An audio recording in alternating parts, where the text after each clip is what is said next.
Barcelona বনাম Osasuna আগামী ৯ March ২০২৫ Bangladesh সময় রাত ২টা লা লিগায় মুখোমুখি হতে যাচ্ছে, যা ফুটবল প্রেমীদের জন্য এক উত্তেজনাপূর্ণ রাত হতে চলেছে।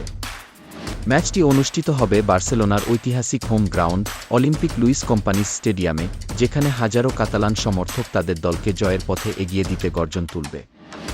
বর্তমানে বার্সেলোনা লা লিগার শীর্ষে অবস্থান করছে, আর ওসাসুনা রয়েছে একাদশ স্থানে।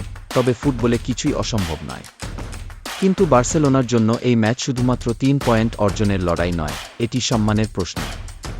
গত ২ সেপ্টেম্বর ২০২৪ বার্সেলোনা ওসাসুনার কাছে ৪-২ গোলে বিধ্বস্ত হয়েছিল, যা কাতালান সমর্থকদের হৃদয়ে গভীর ক্ষত তৈরি করেছিল।